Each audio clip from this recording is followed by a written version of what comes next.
Building and grounds, update on middle school 2 and high school 4. Are we starting with the middle school? Candace? Okay. Are we starting with the middle school? We are starting with the middle Okay. school. Then We're it would going to be start with PJHM me, after if you that? don't mind. Oh, absolutely. Go ahead. So real quick before we invite the first of our architects up here, we had talked with the board, I believe it was 2 months ago, about slating this December meeting for two 15 minutes or less presentations. The architects are under strict orders, not a second over 15 minutes. But we'll put a timer. But that is difficult to accomplish because these are very exciting times as we plan for our two new schools. So just a quick review. Both of these schools are on what I would call parallel paths.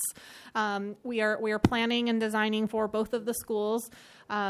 Both are being done under the governance, if you will, of an executive committee, as well as site and community level stakeholder groups.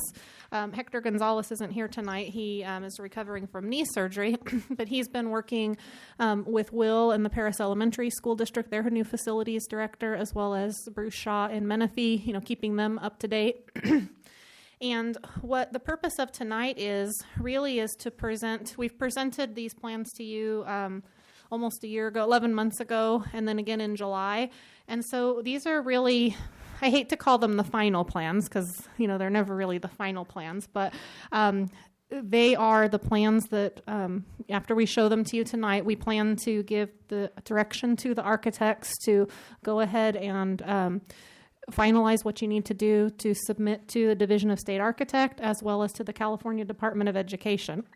So following that, what we plan to do is a different level of community outreach. We've already done a lot of that already, but we're thinking in March or April, we will host one meeting at Paloma Valley High School and another probably at Pinacati Middle School, where we will invite all of the community, the Menifee Union School Board, the Paris Elementary School Board, you, of course, as well, and anyone in the community that wants to come and see longer than a 15-minute presentation, because you have been kept up to speed as we have gone along in the planning for these schools, but we'd like to take any community member, stakeholder through the process beginning to end. We're going to try something different, and we're going to have breakout sessions following the main presentation in different classrooms where one group may want more in-depth explanations and design pictures, graphics, that sort of thing when it relates to athletics, maybe another one for the professional learning communities and the SLCs and so forth. So none of that counted against the two 15-minute time slots. So I would first like to welcome up Tom Cruz and Derek Stemerick from PJHM that will lead us through middle school 2. If you could bring up Sarah.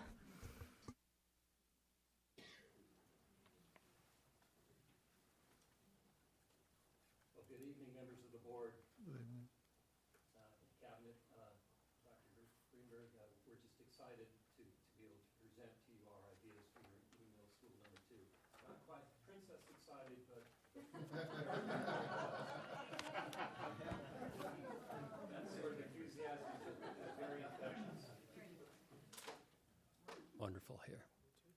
Okay, and let's see where there's a laser pointer here. That must be this guy. Okay, beautiful. Well, what you're about to see is a culmination of some milestones. And the first and one that really got us going was the forward futuristic thinking of the ed specs, which in a nutshell says that this is more of a campus where learning is campus-wide and not just in classrooms and the traditional media centers, but everywhere, including the exterior. And we're going to show you pictures of models that show how we accomplish that. Secondly, the next major event that really led to how this design came about was 11 meetings with your building committee at Pinacati High School. We convened there in the evenings, afternoon evenings, and from that we just we listened, we reacted to very insightful, meaningful input and critiques, and they had a lot to say about our designs, and they really kept us on it. And they really it was great to be there, and it inspired the design. And then recently we were teamed with a top-notch builder in Balfour Beatty, who's looking at this from a budget standpoint using the very latest in software, where they take our very complicated Revit model, a style of modeling that we're going to show you, that quantifies, and not just pictures, but quantifies a lot of the quantities, but they're able to take that information and really keep us on track with respect to the budget, which the sooner we do that, the better throughout the course of the project. And then lastly, not necessarily a milestone, but I just want to acknowledge my colleague, Derek, whose tireless effort in this has just been heroic, especially due to the fact he's his new dad, and he's really been putting in the hours on this. So,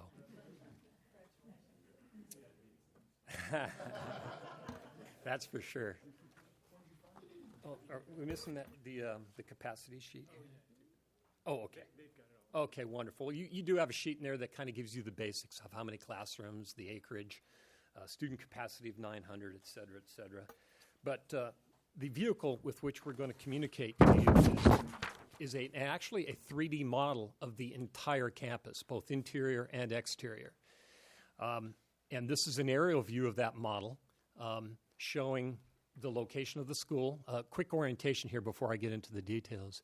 You've got Wilson Avenue along here that divides the residences from the school. You've got a flood control channel along the north side. And you've got Murrieta Road that separates the school from Patriot Park.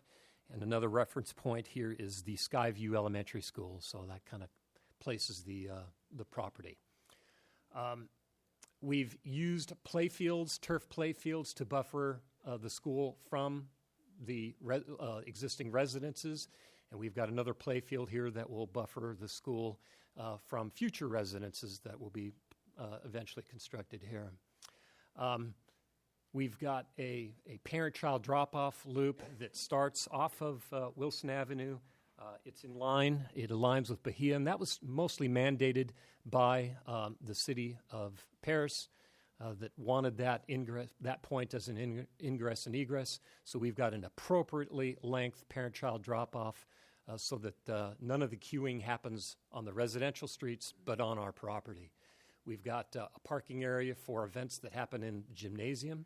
We have staff parking so that teachers are close to their classrooms and close to the school, and then visitor and volunteer parking that is close to the entry of the school, which is right in this location here. So quickly, a gymnasium. A gym is here, close to the athletic fields. You've got the 7th grade academic wing, the 8th grade academic wing, an elective center, an admin/professional development center, and a student union. And we'll get into some more detail on that student union, which is really exciting. And then a services area, food services, where you have vehicles that can come into a separate service area right here and provide maintenance and deliveries to the school without conflicting with any of the other vehicular traffic or pedestrian traffic on the campus. Architecturally, you'll see two different tones here on the roof, on the roofs of the school. But what's significant here is the lightly darker tone are simply upward sloping roofs that capture north light, which is advantageous since it doesn't carry glare and sharp shadows that could really make it distracting inside the classroom spaces. And they're all around a courtyard, which we'll show you in more detail as we go into the 3D model. Here's a closer view of what we perceive as the front of the school. So if you're a parent or a visitor or somebody coming in and parking in that lot that I referred to as a visitor parking lot, you've got academic wing, the main entrance. Here's your administration building. Entrance is next to the flagpole. And here's the student union, which also has some after-hours significance in that kids with Chromebooks that are coming in that may not have internet service at home, they'll be able to come here in the evening and study, where the whole school is not open, just a portion of it. So this is really kind of a model showing the very front of what the school will appear.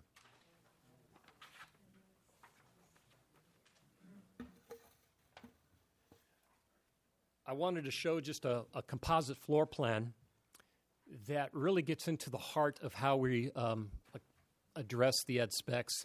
You'll see one portion of this composite plan is colored, and it shows a suite of 3 classrooms around a special resource area, almost kind of like a study lounge, a comfortable study lounge that is accessible from each of the 3 classrooms. And these repeat in the 7th grade wing and the 8th grade wing repetitively.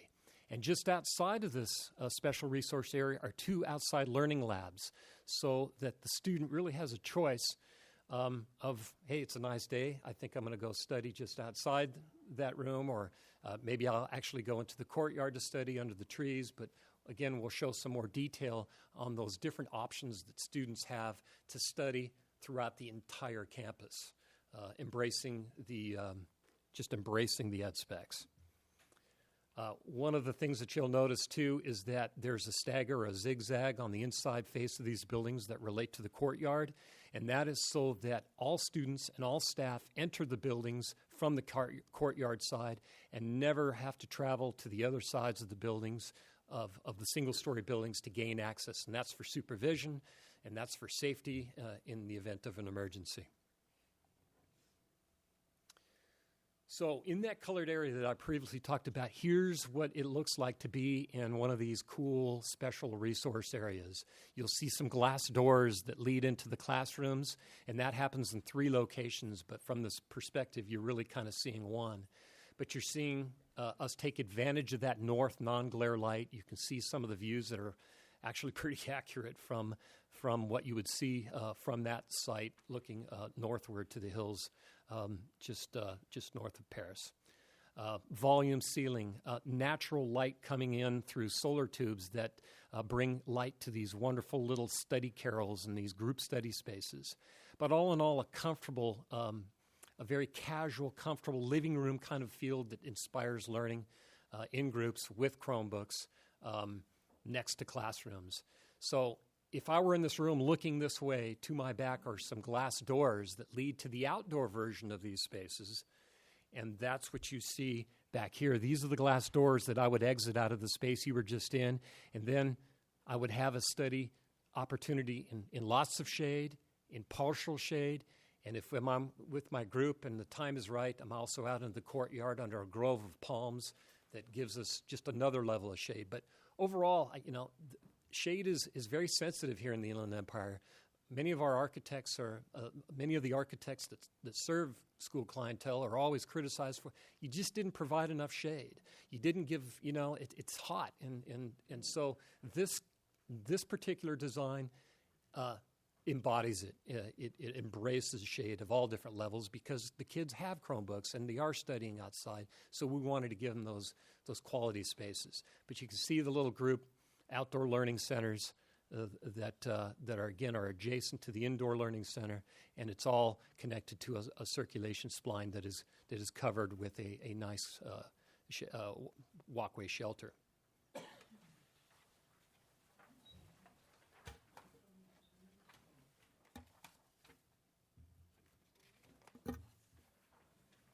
Here's what it looks like to be in the courtyard, moving from one end of the campus to the other. The bases of the palms are potential seating locations, but this is such a wonderful space. We wanted to get in and show you the 3D on just what it would feel like to be in the center of this campus. Again, also acting as an area of refuge in the event of an emergency, which is something that we've really learned working here in Paris, that courtyard designs are important to you. And it's repeated and reutilized at this campus. Derek, why don't you go through some of the fun stuff? Yeah, this is the gymnasium that's flanking the west side of the campus. And as you saw in the aerial, it's available to the community straight off of the main loop. The one feature that you're noticing is the large north-facing clear-story windows. This brings in a lot of natural light to help subsidize some of the artificial lighting that would be required inside of the space, also keeping the gymnasium cool as there's a lot of occupants inside. This strong monitor sawtooth feature repeats 2 more times as we move back, which allows for 2 additional bays of clear-story windows. And as we move it to the inside shot, you can see what it would look like. Up top is the trussed elements that are framing out that clear-story component. Above that is those clear-story windows that are bringing in lots of natural light. We opted to go with fixed bleachers, and we pushed them to one side of the gymnasium. So if there is an all-call address that the principal would like to do for the school, they can do it without having to look both ways. And additionally, it's coming out really great. No, we're going for about 450, and it would be one class per assembly period, the 7th and then moving into the 8th. And that was to keep within compliance of our gymnasium dimensional requirements. In addition to that, we're introducing some large area volume fans to help aid in that cooling, cutting the load off of those mechanical units that be supplying in the facility. And the next slide is what it would look like inside of the student union. This is taking you back to that building that you meet at the entryway. This, again, is not necessarily just a room where you eat lunch, but it's a room where you eat lunch. You can study. You can come and hang out with your friends. You can study by yourself. It offers that same little study booth. We've got sliding glass windows that can take you into a more quiet zone. You can have group discussions. You could have small classroom instructional space. Additionally, the stage and platform would be available for demonstrations. You could practice public speaking. It's really open to any curriculum that you guys would like to use for it. Again, this particular configuration is showing a very informal student union-like. It could also be moved into storage, and standard seats can come out for an assembly with parents. Anyway, you guys seeing this being very flexible to accommodate any and all components. The band and drama rooms are flanking inside of the performing arts area, which is actually a classroom behind that stage. And this leads you out into that lunch courtyard that you guys saw in the original site plan. That's it. Cool. And where do we go from here? Well, we continue by developing these schematic concepts. As Candace mentioned earlier, these plans are still at a schematic level. They still are flexible in terms of as we move forward in defining them in more detail. But we will continue to team with our building partners at Balfour Beatty to make sure that the budgets are on track. And that's something that's difficult to do as we're seeing construction dollars increasing over time. So we're trying to preempt that now by making wise decisions as to what materials we're using and the detailing level we want to approach this project with. But given that, that's where we are today. We welcome comments and questions. Are we doing any solar on this building? Yeah, if you go back, Derek, it might be good to go back to the aerial. As with all the projects that we've worked on with the district, we don't have any active solar panels or any kind of active solution, but what we're doing is we're designing all the buildings to readily accept those solar panels or solar solution once the district knows exactly what their sustainability and energy conservation program is. I think we're still kind of in the process of developing just how we are going to build that artificial energy. We've experimented a little bit at the Agricultural Research Center, but there still needs to be some more direction. But again, on the slightly darker roof masses, Derek will point to here, those are all south-facing at the correct angle. They are finished in a roof so that panels, if that's the way to go, can easily be clipped on to those surfaces. It's something that we've done in other districts successfully. So we're ready to go with that solar stuff once it's defined. Is it a money issue? Pardon me? Is it a money issue? It usually is, yeah. Those are very, very expensive. So are we planning to do this at the high school or just? Well, I mean, I'll let the high school people talk, but ideally, with the limited amount of resources we get, what we really try to do is build buildings that have a lot more natural light coming in. And so then the ability to not to have as much air conditioning costs or lighting costs is what we try to do. But clearly you can go to solar, but there in the school industry of building schools, there's pluses and minuses with putting solar panels on. What are you going to cut out of this to put that in? And then the chance of it paying off in a big way for the district. I know Hemet struggled a little bit. They went big time with solar, and it's not really paying off for them. Not paid off as well as they would hope it would be.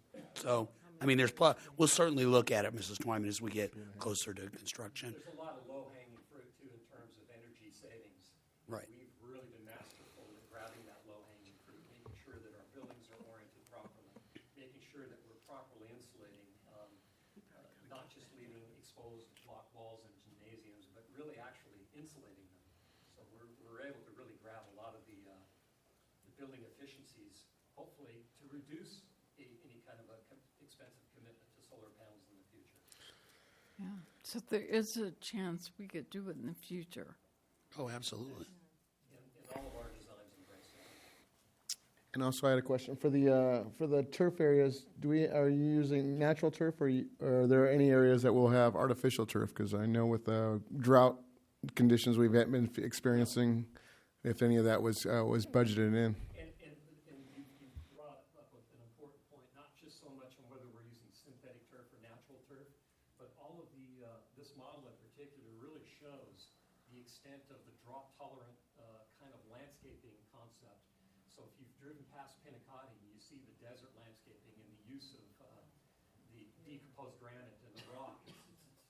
It's a beautiful landscape pattern that will be repeated here because it saves oodles amount of dollars in water. The extent of synthetic turf, I think, still needs to be defined as a total function of budget. But if you saw Pinacati, we used it in the street right-of-ways, where it always looks green, it always looks great, it never requires any maintenance. No maintenance, no water, Right. Well, we actually contemplated in the courtyards area of using synthetic turf there, but that gets pretty hot. And it also is tough maintenance on chewing gum and certain sanitary I would items. expect like natural grass in those areas, Yeah. but But you're right. like a playing surface. A lot of schools are going to artificial turf, not necessarily for middle schools or junior Right. highs, but high schools especially. I've seen a lot more. So. Right, and we're seeing it at more at the middle school level as well. And that's our idea of Pinacati, was to start introducing it for maintenance reasons and drought tolerance. But it is a function of the dollars, as you know. The It's a dollars lot more is- expensive than putting down hydro seeding or putting down sod. Yeah. And Mr. Nelson, in response to both questions, I mean, I hope I'm not the bearer of bad news, but the bearer of the news. Those issues are, at this point, both projects, what we want to do is we want to get them into the state agencies for review, approval, so that they are approved, so that if and when the state program comes back, we're in line. But that's a real issue right now. I mean, the state program is very, very, very anemically funded, if not almost totally dormant, Julie. But so those issues of creating plans both at the middle school and the high school that can respond to solar, that could respond to things like, artificial turf in, well-selected areas, we want to be there. So we're building those flexibilities in. So if there's an opportunity if Southern California Edison all of a sudden said, hey, look, we have a program, we're going to match you dollar for putting in solar, I mean, we would have the ability in this school, because of the pitch of the roofs and the direction it's facing, to do it. So the plan is, yes, to do it, Mrs. Twyman. The question would be when. Are there other questions from the board on the middle school? If not, then I'd like to bring up the high school architects. Okay, and while we're getting the high school up, just remember, this is the same firm that is redesigning Pinacati Middle School. And what a job they're doing. That 2-story building is going to be ready for next school year. And it is, this new middle school is going to have a difficult time competing with the new Pinacati. And when does that ever happen, that a district rebuilds an old school and makes it difficult for the new school to have as much as the old school? So thank you for the work you're doing there. Thank you very much. Thanks, sir. Anyway, thank you to the board for following that presentation, and we're not trying to move you along too fast, but we know it's been a long night. I'd like to have Buddy Gessel, Brian Leonard, and Julie, are you coming up? Or they feel your presence. Buddy and Brian are with Baker Nowicki Design Studio and have led the process through high school number 4. And like the middle school, it is phenomenal. So I will let you guys, Thank you. talk about it. Thank you. Good evening to the board, Dr. Greenberg and the cabinet. Thanks for having us and for having us work on this phenomenal project. This project all started with your vision, your ed specs, and it's been challenging and invigorating for us to take those educational visions and goals and translate them into a design that supports the phenomenal vision that's such a forward-thinking set of ed specs. So I commend Fred and the district that put those together. It's a great, great starting point for us to begin designing such a phenomenal facility for you. With that, we went through a similar process as you heard on the middle school. This process started in January. We had a planning symposium that involved over 50 district staff and teachers and community members, and we went through the ed specs and worked with the various groups to define this vision and further implement and expand what these ed specs are and as they translate into an architecture and design. From there, we met with Candace and Hector and the facilities group every month over the year. We've had follow-up meetings with subject matter experts, the small focus groups that really dive into the detail of each of the programs that are involved in such a large high school project. So jumping right into the design, where we stand, if you can just back up one.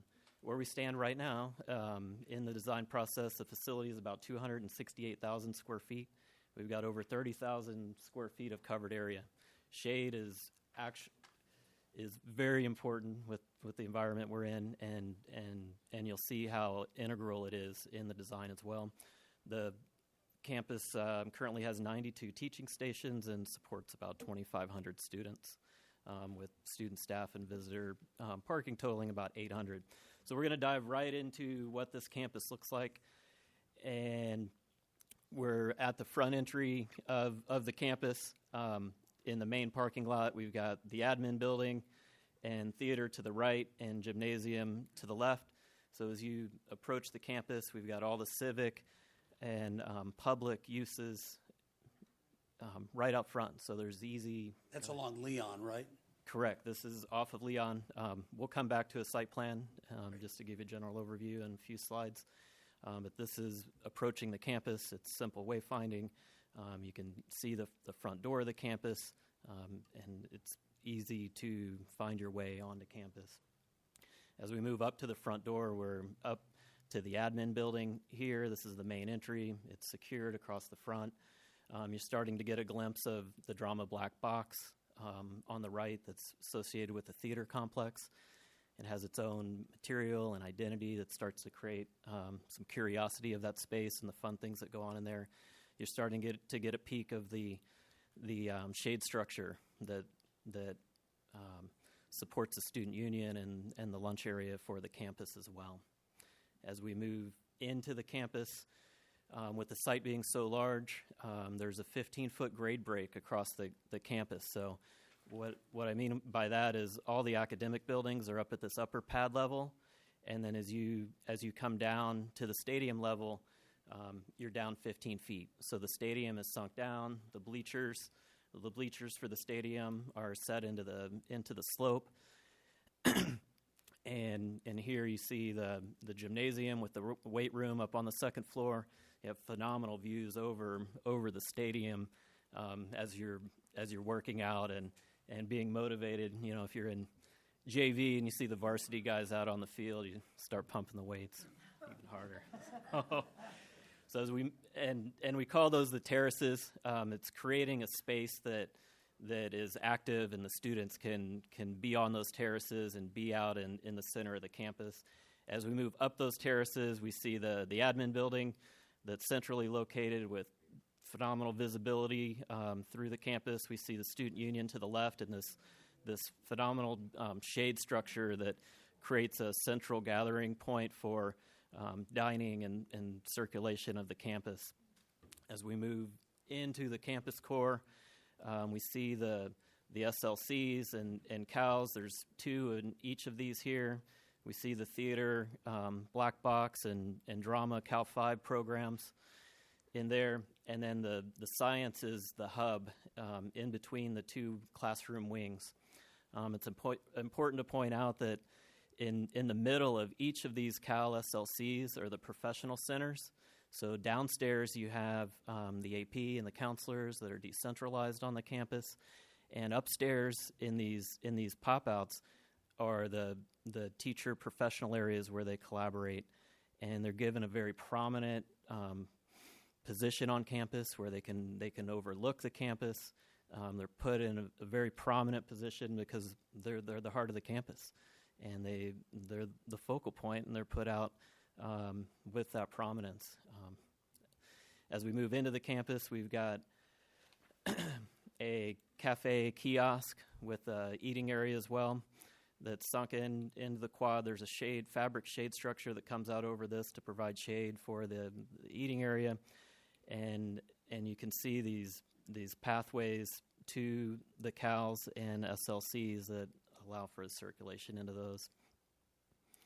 And then coming back on the other side of the campus, we're underneath one of the other smaller fabric shade structures with a food cart, just really using every square inch of the quad and providing shade and comfortable spaces for the students to hang out in. As we move inside the building, this is the student union. We've got the food court in the back, really a coffee shop vibe, a real vibrant place where the students want to be and hang out. This glass wall is the large glass wall that's underneath the shade structure, so there's some sliding doors here that can take you directly out and open up to the exterior areas as well.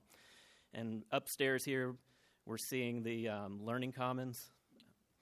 This projection here is similar to the professional centers for the teachers, but it's the student professional centers. These are their project rooms that they get to collaborate in the Learning Commons.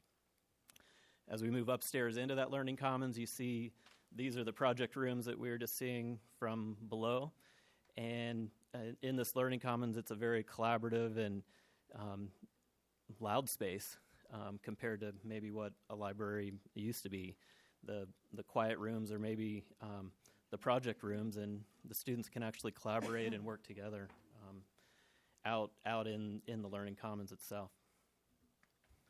As we move into the academic buildings, this is one of 4 collaboration rooms on the ground level. There's one for each Cal SLC, but it's areas that supplement the academic classrooms so that learning can happen all around the campus. We use every portion of the campus as a learning space, if it's exterior or interior or in the classroom, but creating spaces that are comfortable for the students and places where they want to be and they want to learn in. And as we move upstairs, this is the professional center for the teachers, a very collaborative type space. There's areas for them to plan in a casual environment, as well as areas for them to make phone calls and do planning, but in a sense where they're planning together, integrated, as the curriculum is delivered. And again, making that space a very prominent space as well. And in turn, it provides passive supervision across the courtyard as well. All right, so we really wanted to make sure that we communicated kind of the heart of what was in the ed spec with the images, so that you guys could have a taste of the backbone of the collaboration, student interaction, and all the primary elements of the symposium. And now we're going to kind of look at some of the planning issues. We'll probably spend the bulk of our remaining time on the site plan and just kind of show you where the buildings are, and then we can go through very briefly some floor plans. You can see this is Leon Road here, just to orient you, and north is actually to the right. And that grade change that we showed you with the terrace actually occurs along this line right here. So this is the upper academic level, and this is the lower athletic level. I know that there's a lot of concern with parking and traffic, and so we've had a lot of discussion, and we have an updated traffic study where most of the parent drop-off public parking occurs on the side of Leon, and all the student parking and bus drop-off occurs on the opposite side. So that really splits the traffic and reduces the burden on the local community.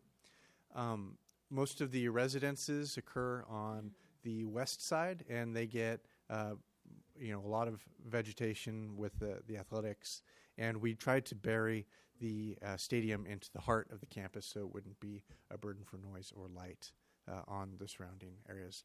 The gymnasium is obviously adjacent to the athletics, the theater and Cal 5, and the admin. These are the core public elements. So you'll see a real strong line of security for the public elements. So it goes public, and then we've got private in the back.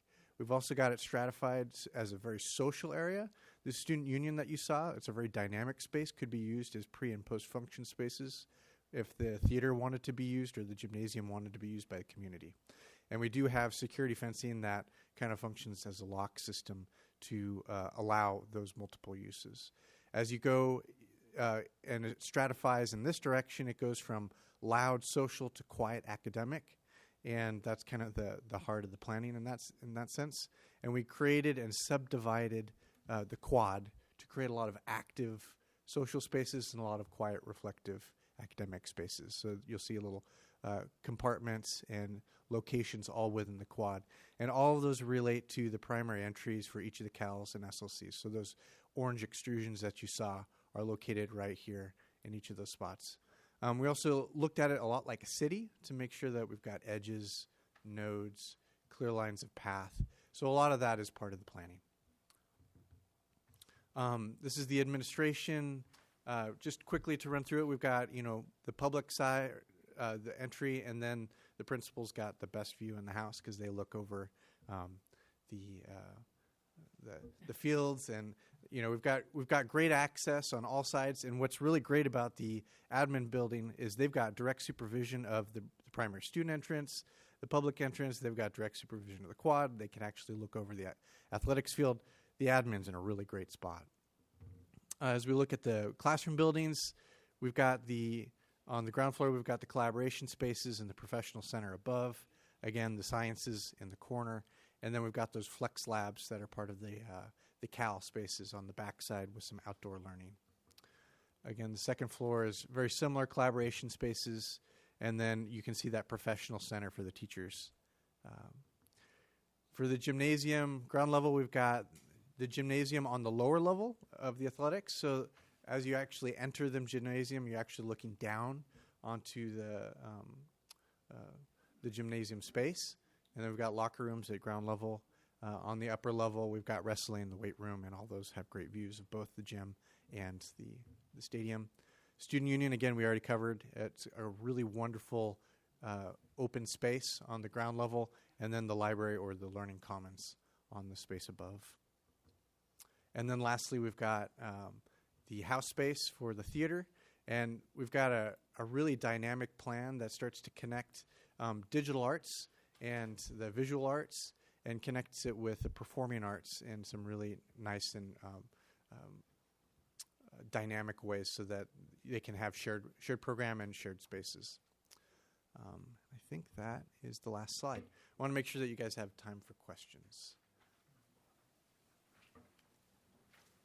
I know we covered a lot very quickly.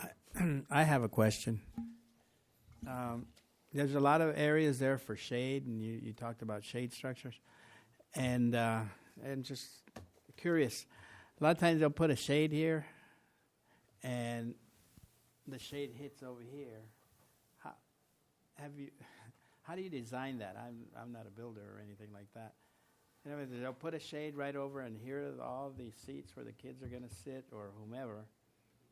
And because of the sun, where it sits most of the day or whatever, or greater part, at noon the kids are here and directly or whatever. I often see the shade being over here, and half, you know what I'm saying? Half the the shaded area is full of sun, and so nobody sits there, or they have to move everything over here or whatever. How do you It's an take care excellent of that question. problem? We've fully three-dimensionally modeled everything, and we can actually program our models to show sun position at different times of the year. And we actually study the times that the campus is occupied very, very closely. And we make sure that the shade is actually shading the spots that will be occupied.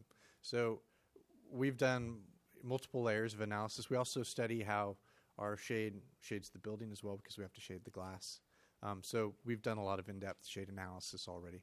Yeah, it's part of the software package. We basically turn the sun on. We've virtually located the exact position, longitude, latitude of the campus, and when we turn that on, we study all the different times of day and months of the year. It's kind of like when you put in a solar project at your home, they bring the same kind of device there to say where the panels will most likely get the maximum amount of kilowatt hours back to you. Same kind of concept. Yeah, and the renderings that you see are actually produced from the models that we use for our construction documents. So what you are seeing is what is actually what you're going to get. So You're going to get shade where shade is needed. yes. That's correct. Any other questions, board members? I didn't see a swimming pool. No swimming pool. We have a spot for it if you want one. So No, I'm just. Yeah, Well, it's a money thing and it's a political thing. And the money thing is it's expensive if you build a pool on your campus and then you have to operate it. We have one pool. It costs us a ton of money to operate it. Obviously, we'd rather valley-wide. There's an adjacent piece of property to this that they build the pool. We use it during the day. It's their pool. They maintain it, and we pay a small fee to use it. That would be the goal. But in Menifee, we also have a problem in that we don't have a pool at Paloma.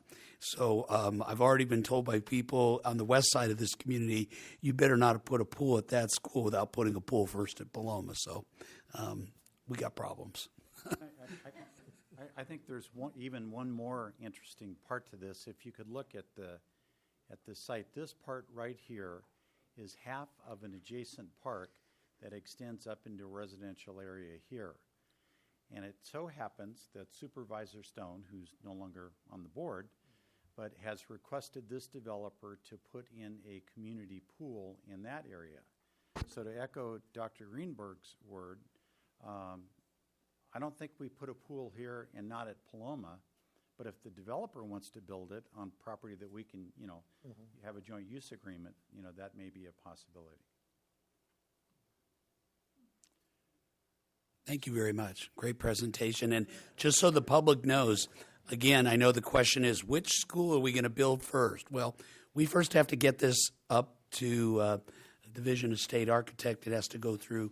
It's going to take at least a year, am I right, before the plans would come out. And then we hope we'll have a state construction program for schools, because this community passed its own bond, and we can build these two schools at some point with the money that we've raised locally if the state has a portion. Now, there used to be what they called a 50-50 match, which really wasn't. It was more 60-40, 60 us, 40 them.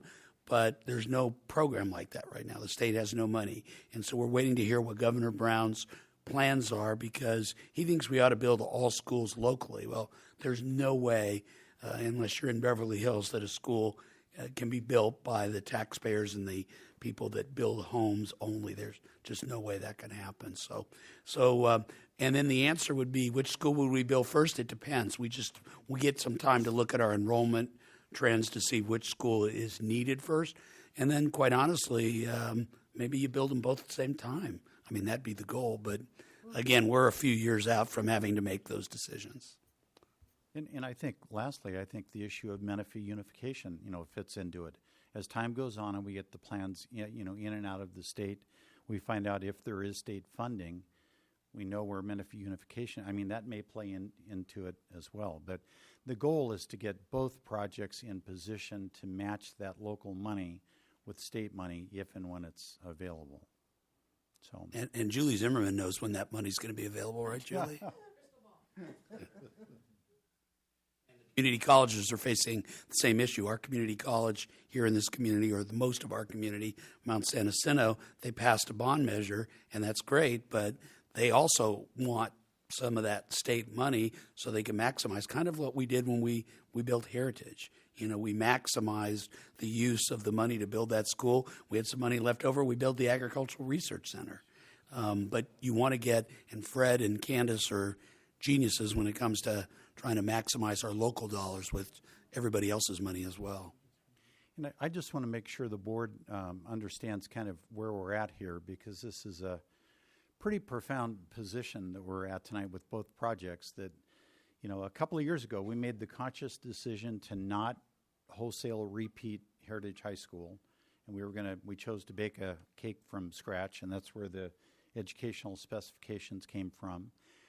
So we really have gone through conceptual planning, through schematic planning, where it gets a little more finite, you know, into design development. And what I think we're really asking tonight is to turn both Baker Nowicki and PGHM, you know, loose on what are called construction documents, which are the documents that end up going to the state for their final review and approval. So it's not that we're no more changes, but we're getting pretty serious now that we would like to use our money wisely and, you know, have them start drawing in earnest.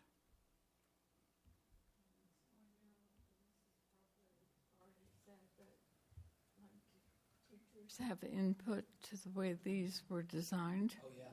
Yeah, we had committees at both at the high school.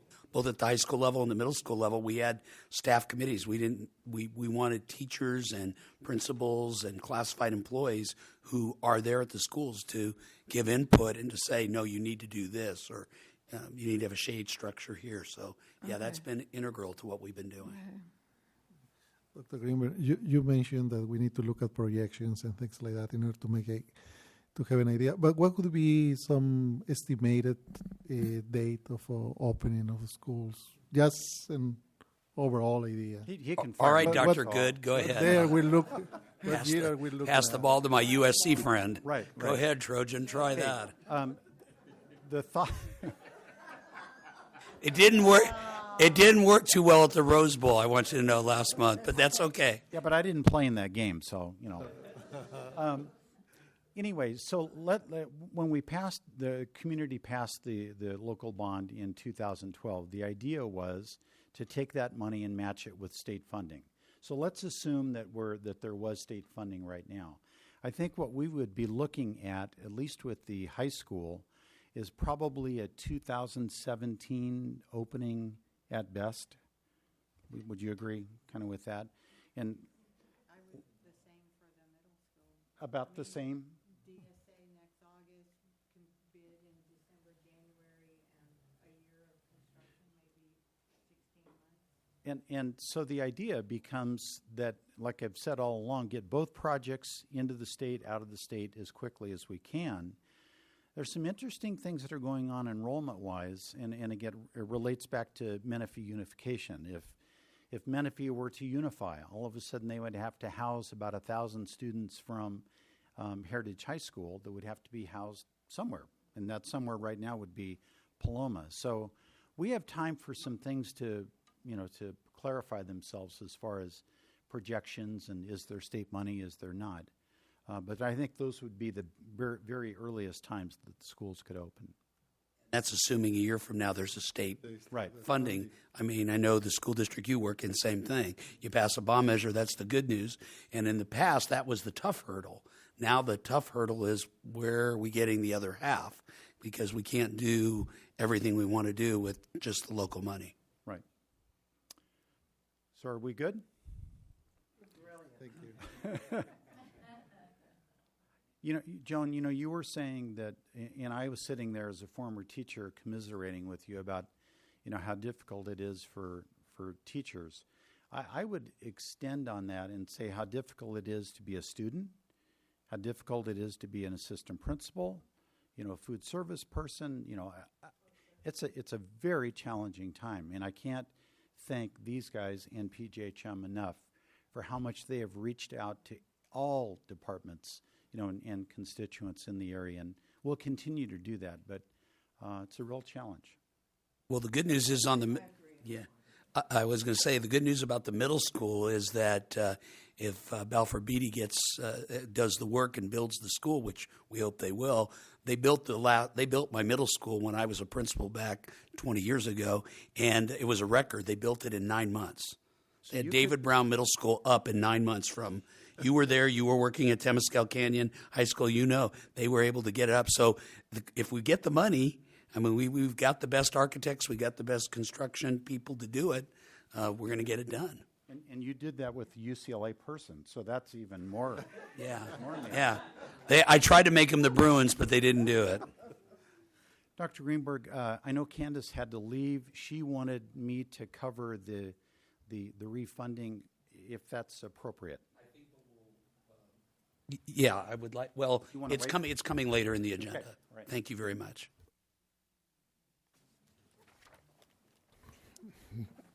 Thank you to all you who shared.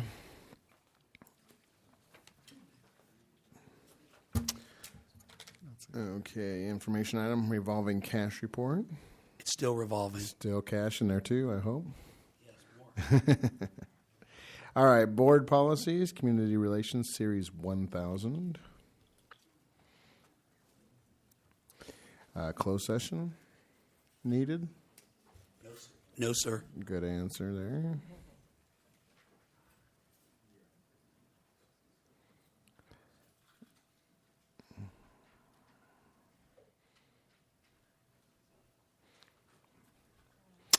Okay, action item, discipline. Board review of student discipline matters, ratification of the agreement of expulsion. Do I have a motion? So moved. Okay, I have Ed and Joan. Any questions? No? Okay, go ahead and vote, please.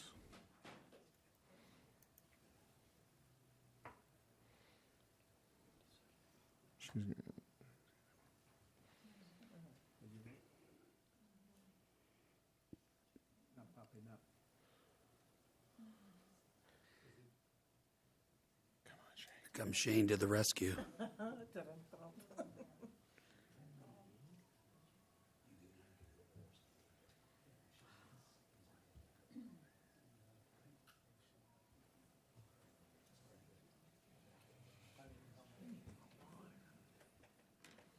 I stole your water from over there. You had another bottle there.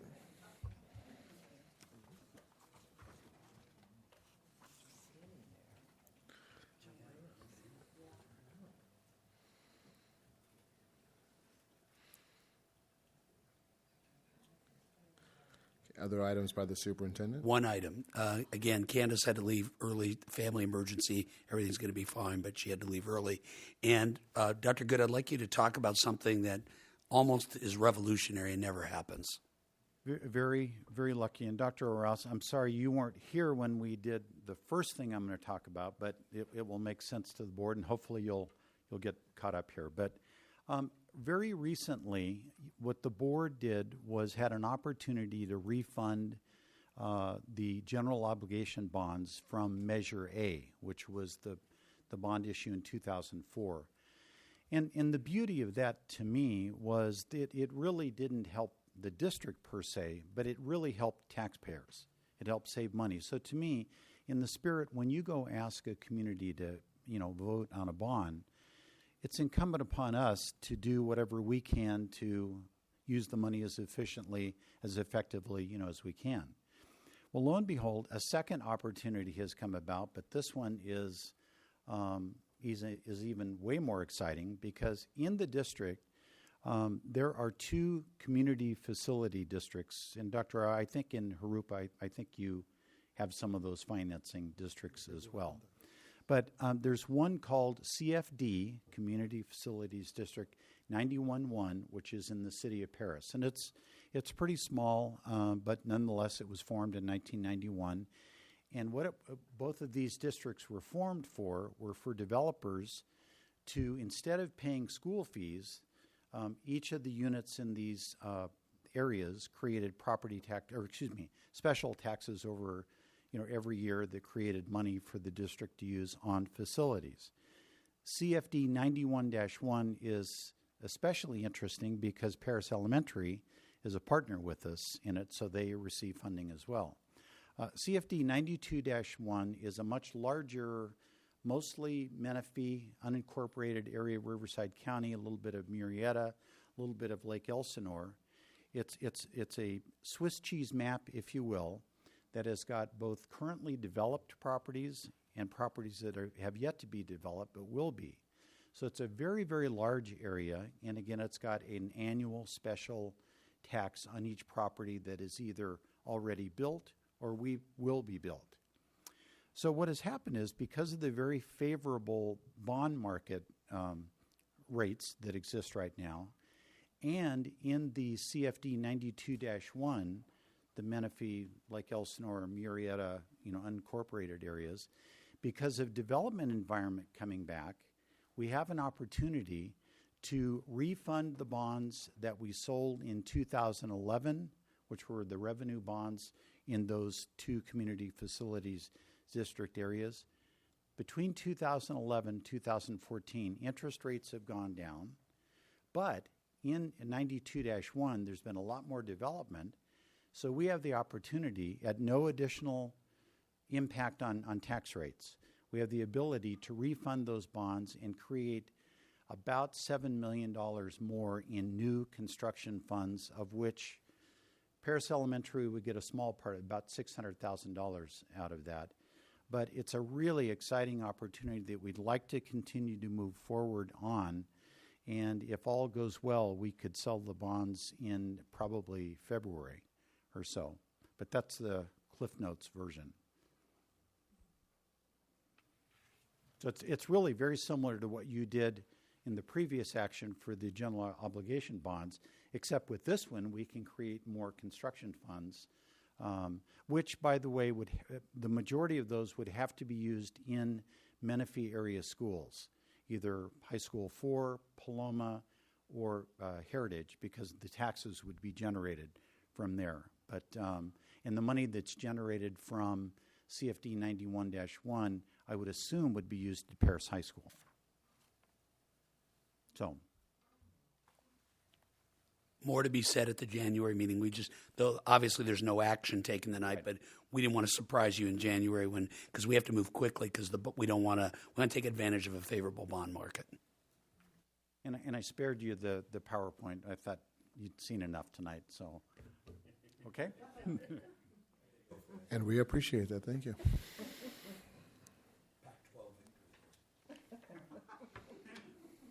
Brewing to Trojan, huh? Okay. Other items by the Board of Trustees, Mr. Rouse? No, sir. No. Ms. Twyman? Nope. Mr. Aguinez? No. Ms. Cooley? None from me either, so that works.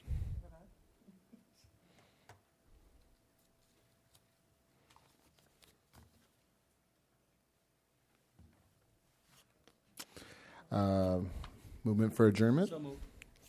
Quick and quick. Okay. Ed and Joan, yes. Quick and quicker. Well, the chief was talking to me, otherwise. Okay. Go ahead and vote.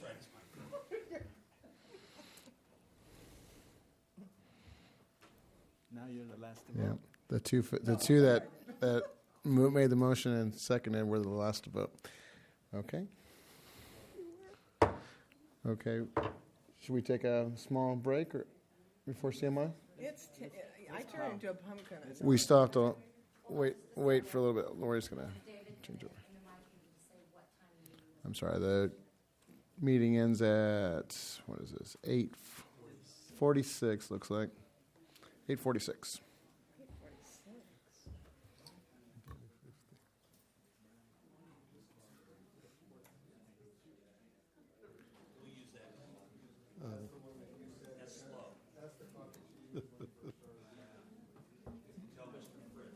That is.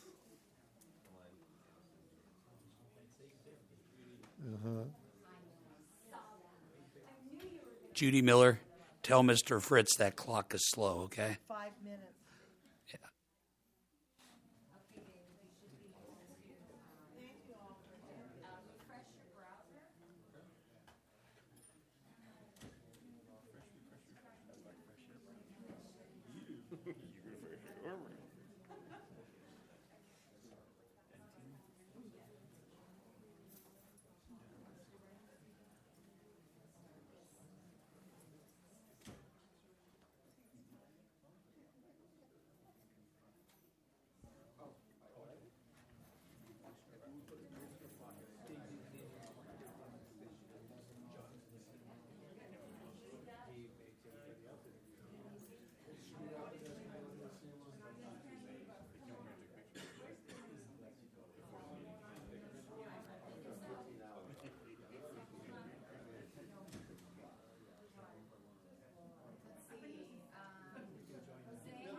I show that Okay, you're good. Okay. I'm okay.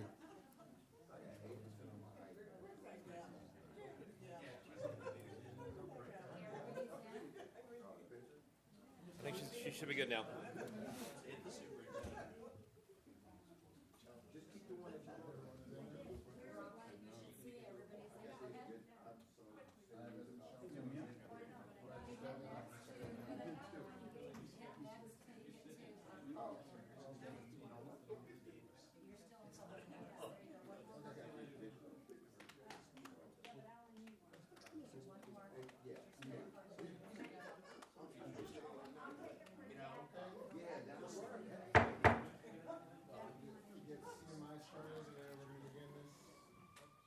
We got CMI started. We're going to begin this at 8:50. Everybody has glazed expression. Everyone's in. Okay. All right. Invitation to address the Board of Trustees. Closed session items only. No takers. Okay.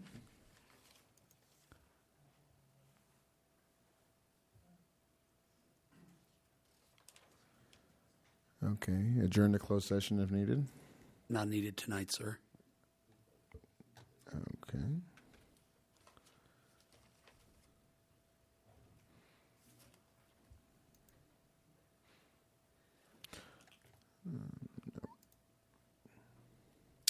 Okay, revision, adoption, ordering of the agenda. Do I have a motion?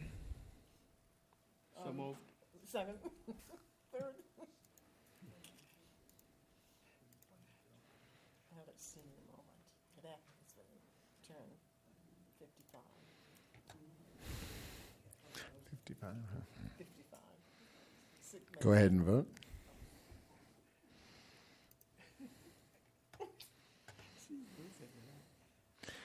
Okay. Okay. Any introduction of promoted and or new employees? Not tonight. All right. Principal's update, which I believe is Miss Rubate. Good evening, everyone. Okay, if my PowerPoint of 30 minutes can start. No, I'm just kidding. Okay, Miguel said it all for me, so if you have no questions, I think we can adjourn.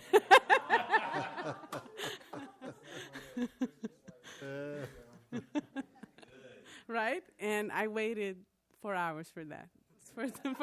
For those, my 30-second of fame. Okay, no, everything's going well. We don't have an update. Enrollment is going well. We have actually full classes, few waiting lists, and really, Miguel said it all, what's going on at CMI and activities. But overall, it's going smoothly. Yes. Overall, 954, both paths, military and tech. All grades. No, only 2 full grades. We have the senior class is full, and the 6th grade boys is full. We have 5 spots for girls, and it'll be full.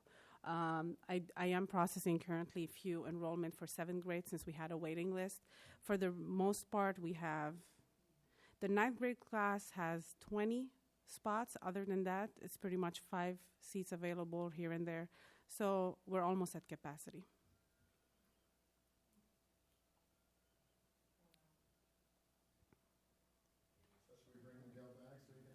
Well, what?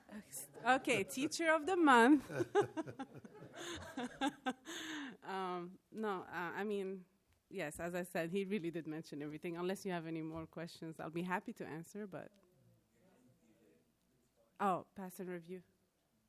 Yes, pass and review is scheduled for this Friday. We had to switch to inside for inclement weather, which we have never done before. This will be our first time. But the cadets are on it. Mrs. Davis was working with them this morning, so we'll see how it's going to go. But I don't anticipate any problems. Thank you.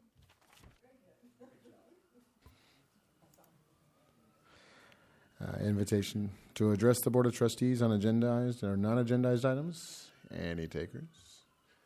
Okay, Mr. Raby? No. Oh, okay. He was just looked like he was making a move for the podium. So, all right. Consent calendar. Do I have a motion? So moved. Second. We are really good. Dr. Rouse, you'll get All right. Adjournment. Go ahead and vote.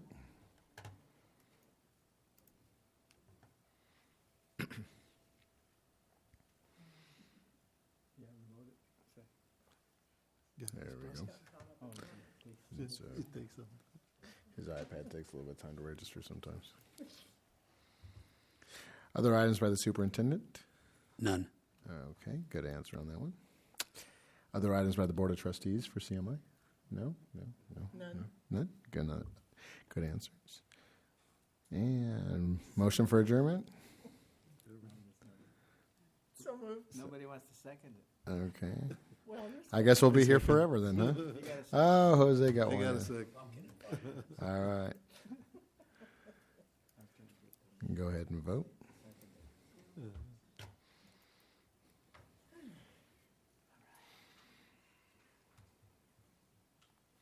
All right. And we're ending the meeting at 8:55. Oh, that's right. There is one more meeting for CMI, yes.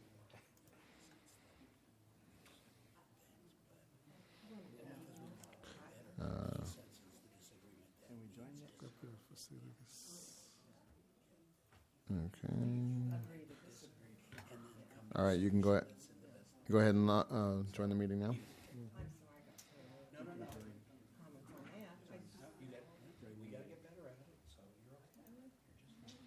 I took too much time.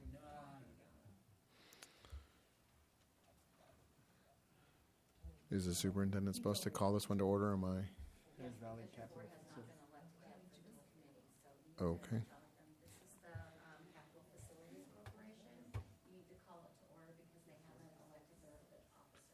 Okay, so. Chief. Well, I need you on last.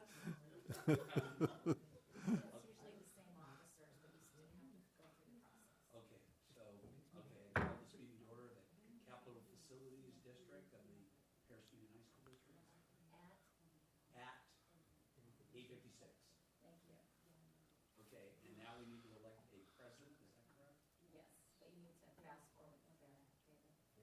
Okay, looking for a president, going once? Okay, You nominate? I nominate David. I second. Mhm. Mr. Nelson, all in favor signify by saying aye. Aye. Opposed? Motion carries. Here you go. You got to vote though. Oh, we have to vote. Okay. As chairman, let's have to vote. They vote electronically on that? Huh? We're on there. Yeah, there's no.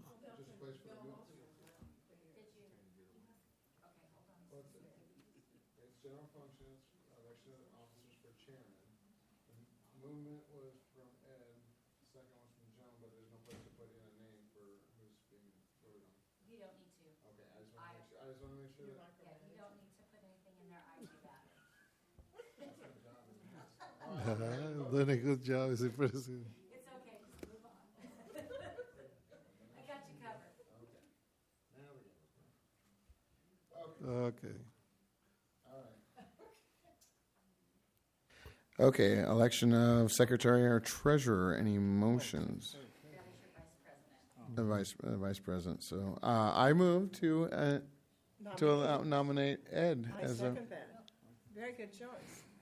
Or can I make a movement as the chairman? Okay. Oh, I get goofy. Sorry. No, it's not me. Come on. Better not be me. Okay, go ahead and vote. Wait, what happened? There it is. Okay. Everything shuts down. Wait. You know, it went past. It went back. Oh wait, let me go to previous. Hold on. Well, you don't. All right. Okay. Perfect. Okay. No, it's still at 4.2. Oh. No, hold on. Didn't take it. Okay, let's see. Okay, action item approving the minutes of the Paris Valley Schools Capital Facilities Corporation annual meeting from December 11th of 2013. Do I have a motion? Second. We're a team. You can't. That's Okay, go ahead and vote. The fastest that we can do it, the better. It was Ed and Joan. We have no idea who did it. Oh, I didn't even vote for that one, do it? Yes, you you guys? did earlier. Okay, fine. All right. Okay. Action item, general functions. Paris Valley Schools Capital Facilities Corporation authorization of necessary filings and reports. Do I have a motion? So moved. Second. Joan and Ed. Joan and Ed. All right. Quick lips. Go ahead and vote. I won't finish this up. Let's go, Speed Demons. Let's go, Speed Demons. Out in the west. Joan, you haven't wrote it. Yeah. Oh, I'm sorry. I'm getting. Okay. All right. Paris Valley Schools Capital Facilities Corporation authorization for the 2014-15 audit. Do I have a motion? Someone. I second. Yeah. He can second. Do we need anything on this for authorization of the 14-15 audit? Okay, nobody needs anything special. Good. Okay, go ahead and vote. Didn't know if we needed new information. All right. All right. Motion for adjournment. Someone. Second. Hey, we got everybody in here tonight. Everybody's awake and checking. Go ahead and vote. And we are ending this meeting at 9 o'clock. Dr. Rouse, I think Yes, sir. your wife and daughter said this is enough. That's what I They're like, we're not coming to another one ever.